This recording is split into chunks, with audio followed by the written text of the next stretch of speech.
NCP নির্বাচনে অংশ নেবে না, যা বললেন মুখপাত্র আসিফ মাহমুদ। আসিফ মাহমুদের দুর্নীতির বিচার দেশের মাটিতেই হবে, ছাত্রদল সম্পাদক। জাতীয় নাগরিক পার্টির এনসিপির মুখপাত্র আসিফ মাহমুদ সজীব ভুইয়া বলেছেন, বর্তমান নির্বাচন কমিশনের প্রতি তাদের আস্থা নেই। এই পরিস্থিতিতে আসন্ন নির্বাচনে এনসিপি অংশ নেবে কিনা সে বিষয়ে এখনও চূড়ান্ত সিদ্ধান্ত নেওয়া হয়নি। রোববার 18 জানুয়ারি রাতে রাজধানীতে আয়োজিত এক সংবাদ সম্মেলনে তিনি এসব কথা বলেন। আসিফ মাহমুদ অভিযোগ করেন, দ্বৈত নাগরিকত্ব, ঋণ খেলাপি এবং ঋণ খেলাপির গ্যারেন্টার এমন অনেক প্রার্থীকে নির্বাচন কমিশন ছাড় দিয়েছে বলে বিভিন্ন মাধ্যমে খবর পাওয়া যাচ্ছে। তার ভাষ্য অনুযায়ী এই কমিশনের অধীনে একটি সুষ্ঠু ও নিরপেক্ষ নির্বাচন সম্ভব বলে এনসিপি বিশ্বাস করতে পারছে না। সংবাদ সম্মেলনে তিনি ছাত্রদলের নির্বাচন ভবন ঘেরাও কর্মসূচিকে একটা নাটক হিসেবে উল্লেখ করেন। তিনি বলেন, আপিল শুনানির শেষ দিনের মতো গুরুত্বপূর্ণ সময়ে 2 থেকে 3 হাজার নেতাকর্মী নিয়ে একটি মব সৃষ্টি করে বাইরে থেকে নির্বাচন কমিশনের ওপর চাপ সৃষ্টি করা হয়েছে। আসিফ মাহমুদ বলেন, রায়ের পূর্ব মুহূর্তে যদি বিচারক বা কমিশন অভিযুক্ত পক্ষের সঙ্গে বৈঠকে বসে, তাহলে সেই রায় কোনোভাবেই নিরপেক্ষ হতে পারে না।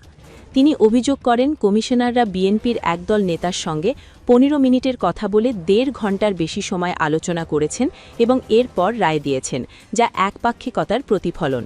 তিনি আরও বলেন, দ্বৈত নাগরিক ও ঋণ খেলাপিদের ছাড় দেওয়া হয়েছে, যার ফলে রাজনৈতিক দলগুলির মধ্যে নির্বাচন কমিশনের প্রতি আস্থা কমে গেছে। প্রধান নির্বাচন কমিশনারের ভূমিকা নিয়েও প্রশ্ন তুলে তিনি বলেন, কুমিল্লা 3 আসনের এক দ্বৈত নাগরিক প্রার্থীর পক্ষে সিইসির বক্তব্য কমিশনের নিরপেক্ষতা নিয়ে সন্দেহ তৈরি করেছে। এছাড়া বিএনপির প্রার্থী আসলম চৌধুরীর বিরুদ্ধে প্রায় 1200 কোটি টাকা ঋণ খেলাপির অভিযোগ থাকা সত্ত্বেও তাকে দায়মুক্তি দেওয়ার বিষয়টিকে সংবিধান ও আইন লঙ্ঘন বলে উল্লেখ করেন আসিফ মাহমুদ। তিনি জানান, এসব অনিয়মের বিরুদ্ধে এনসিপি আইনি লড়াই চালিয়ে যাবে। আসিফ মাহমুদের দুর্নীতির বিচার দেশের মাটিতেই হবে বলে হুঁশিয়ারি করেছেন বাংলাদেশ জাতীয়তাবাদী ছাত্রদলের সাধারণ সম্পাদক নাসির উদ্দিন নাসির। তিনি বলেছেন, আসন্ন 12 ফেব্রুয়ারির নির্বাচনকে সামনে রেখে ইতিমধ্যে 2টি রাজনৈতিক দল ষড়যন্ত্রে লিপ্ত হয়েছে। জুলাই আগস্টে নেতৃত্ব দেওয়া একজন ছাত্র প্রতিনিধি আসিফ মাহমুদ সজীব ভুইয়া পরে উপদেষ্টা হয়ে হাজার হাজার কোটি টাকার দুর্নীতি করেছেন। তার কোটি কোটি টাকার দুর্নীতি বাংলাদেশে ওপেন সিক্রেট। এই দুর্নীতির বিচার অবশ্যই এদেশের মাটিতেই হতে হবে। সোমবার দুপুরের দিকে ইসির সামনে ছাত্রদলের অবস্থান কর্মসূচিতে এ হুঁশিয়ার করেন তিনি। নাসির উদ্দিন বলেন, আমরা দেখছি তিনি এখন নির্বাচন কমিশনে এসে চোখ রাঙানি দিচ্ছেন। আমরা স্পষ্ট করে বলতে চাই, নির্বাচন কমিশন একটি স্বাধীন ও সাংবিধানিক প্রতিষ্ঠান। কারো চোখ রাঙানিতে কমিশনের ভয় পাওয়ার কোনো কারণ নেই।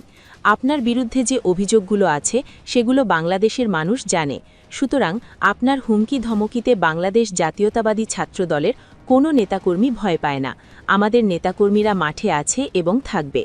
তিনি বলেন, নির্বাচন কমিশনকে আমরা বলেছি, 5 আগস্টের পর কেউ কেউ নির্বাচন কমিশনের সামনে ভয়ভীতি তৈরি করার চেষ্টা করছে। আপনারা সোজা হয়ে দাঁড়ান। সংবিধান, আইন ও দেশের মানুষ আপনাদের যে ক্ষমতা দিয়েছে তা নিয়ে আপনারা দৃঢ়ভাবে দায়িত্ব পালন করুন।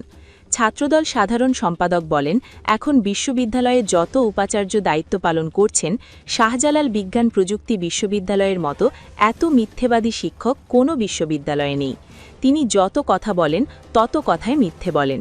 কারণ জানুয়ারি মাসের 5 তারিখে শিক্ষা মন্ত্রণালয় থেকে তাকে একটি চিঠি ইস্যু করা হয়। ওই চিঠিতে 12 ফেব্রুয়ারি পর্যন্ত ছাত্র সংসদ নির্বাচন স্থগিত রাখতে বলা হয়, কিন্তু তিনি এই চিঠি প্রকাশ করেননি।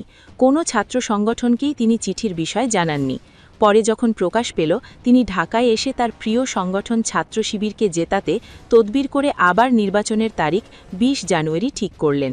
নাসির উদ্দিন নাসির বলেন, নির্বাচনের আগে 6 দিন প্রচারণা বন্ধ ছিল। একটি নির্বাচনের আগে যদি এতদিন প্রচারণা বন্ধ থাকে, তাহলে কিভাবে সেই নির্বাচন প্রতিদ্বন্দ্বিতাপূর্ণ হয়?